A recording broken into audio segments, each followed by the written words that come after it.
grabatzen ari garen unean gaueko 12:22 minutu igaro diren honetan, Bakaikoak eta Morga Etxebarriak, Salaberria eta Gaskueren aurka Bilboko Bizkaia pilotalekuan jokatu duten binakako B-serie txapelketako Ligaiskako 12. jardunaldiko 4. norgehiagokaren analisia egingo dugu.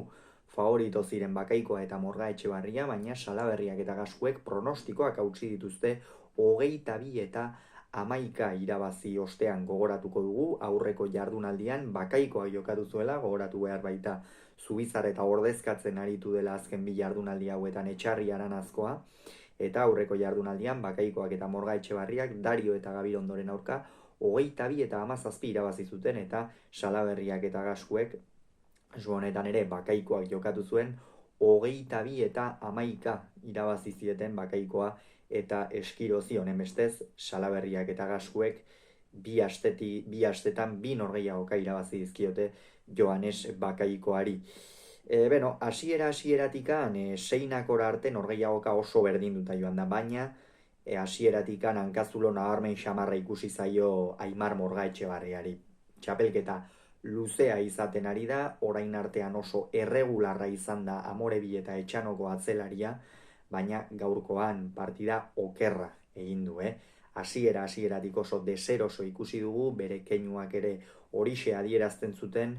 eta horren ondorioz ezin izan da nagusitu, eta Bakaikoak ere aurrean ez du abagunerik izan, ez jokoan hasteko, ez da tantoak amaitzeko ere. Atzo ere Joanes Bakaikoak kamutsantzean ikusi genuen, hasieran naiz eta Josu Eskirozek askotan Gabirondori bizkarra erakusten zion, gero aurrean ez zituen abaguneak baliatzen, baina egia da Gabirondok ere egin zituen oparien ondorioz oso bizirik iritsi zirela bigarren zatira. Gaurkoan ez da alakori gertatu, eta seinakora arte esango nuke bi atzelariak otzantxean hasi direlako, iritsi direla seinako horretara oso berdinduta, bi aurrelariak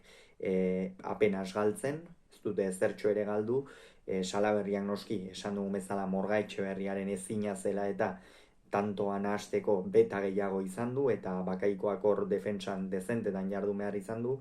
baina jada 12 eta 8 horretan lehen etenaldira emaitza horrekin iritsi baitira, eta albiste honena horixe zen gorrientzat, dinamika oso negatiboan baitzera maten norgehiagoka. Morga Etxebarria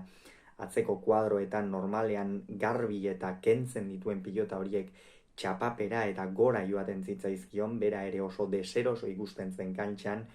eta bigarren zati horretan ere gauzak ez dira bat ere aldatu. Esango nuke gainera,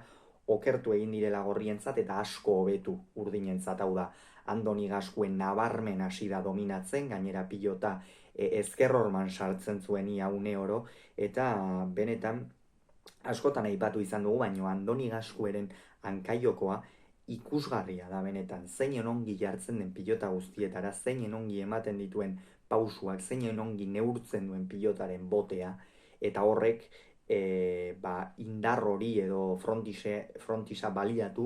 eta pilota urruti jartzeko beta ematen dio, eta hori sufritu du esan daiteke gaurkoan Aimar Morga Etxebarriak, askotan gainera airez ezinean ibili da, eta Joanes Bakaiko aurrean ezin lagun zezakela, ez altzuenean sartzen zen ezkerra airez, baina bigarren zatian gainetik pasa dituzten nabarmen. Salaberria ere askoz ere inspiratuago ikusi dugu, egia da ez duela aparteko erakustaldirik emango izuetarrak, azken finean Aimar Morga Etxebarria opari ugari egiten ari baitzen, eta hori horrelaxe izan da,